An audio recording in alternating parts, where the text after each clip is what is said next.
পেট পুজোর আনন্দ চ্যানেলে সকল দর্শক বন্ধুদের স্বাগত জানাই।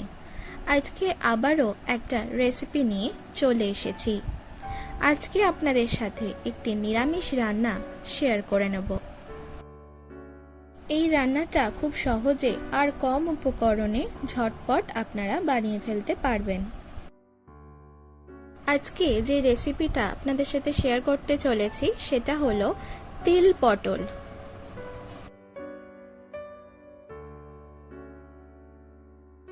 এই রান্নাটা করতে সবার প্রথমে 8খানা পটল খোসা ছাড়িয়ে গাটা পরিষ্কার করে নিয়েছি। এরপর প্রত্যেকটা পটল মাঝখান থেকে চিড়ে 2 ফালি করে নিয়েছি। এরপর এই পটলের মধ্যে স্বাদমতো নুন দিয়ে দিলাম আর হাফ চামচ হলুদ গুঁড়ো দিয়ে দিচ্ছি।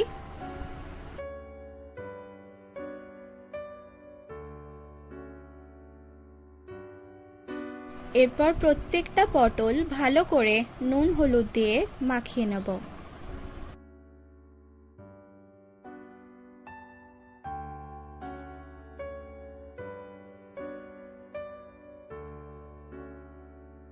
সমস্ত পটল এখন নুন হলুদ দিয়ে ভালো করে মাখানো হয়ে গেছে। এরপর ভেজে নেব। তার জন্য একটি কড়াইয়ে পরিমাণ মতো সরষের তেল দিয়ে দিচ্ছি আর তেলটা ভালো করে গরম করে নেব। তেল ভালো মতো গরম হয়ে গেলে এর মধ্যে নুন হলুদ মাখানো পটলগুলো একে একে ভেজে নেব।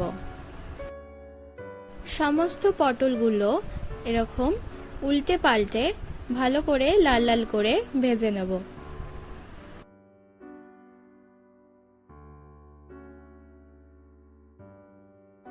এই পটলগুলো মোটামুটি ভালোভাবে লাল করে ভাজা হয়ে গেছে। এগুলো একটি পাত্রে তুলে রাখবো আর একইভাবে বাকিগুলো ভেজে নেব। এরপরই একই তেলে হাফ চামচ কালো জিরে আর 2টো চেরা কাঁচা লঙ্কা ফোড়ন দিয়ে দিলাম। 3 চামচ নারকেল কোড়া দিয়ে দিচ্ছি। এরপর রোস্টেড সাদা তিল গুঁড়ো 2 চামচ দিয়ে দিলাম। ভালো করে একটু নাড়িয়ে নিচ্ছি। এরপর সামান্য জল দিয়ে দিলাম যাতে তলা না লেগে যায়। এরপর হাফ চামচ হলুদ গুঁড়ো আর 1 চামচ কাঁচা লঙ্কা বাটা দিয়ে দিলাম।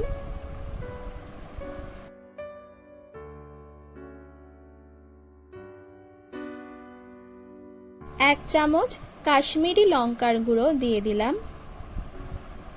ভালো করে একবার নাড়িয়ে নিচ্ছি।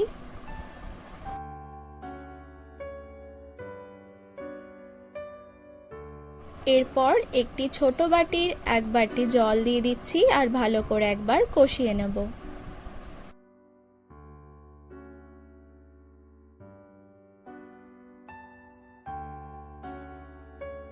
গ্রেভি ফুটে উঠলে আগে থেকে ভেজে রাখা পটলগুলো দিয়ে দিচ্ছি আর ভালো করে নাড়িয়ে নেব।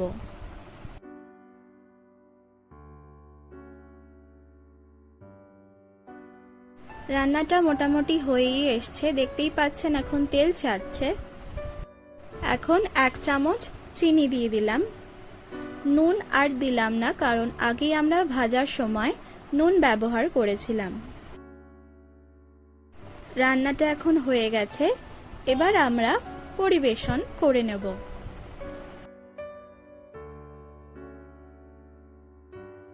তিল পটল এখন সম্পূর্ণ তৈরি আর আমরা পরিবেশনও করে নিয়েছি।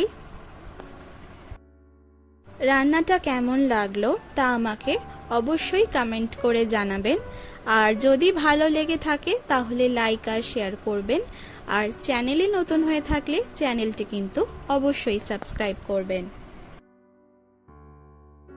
ধন্যবাদ।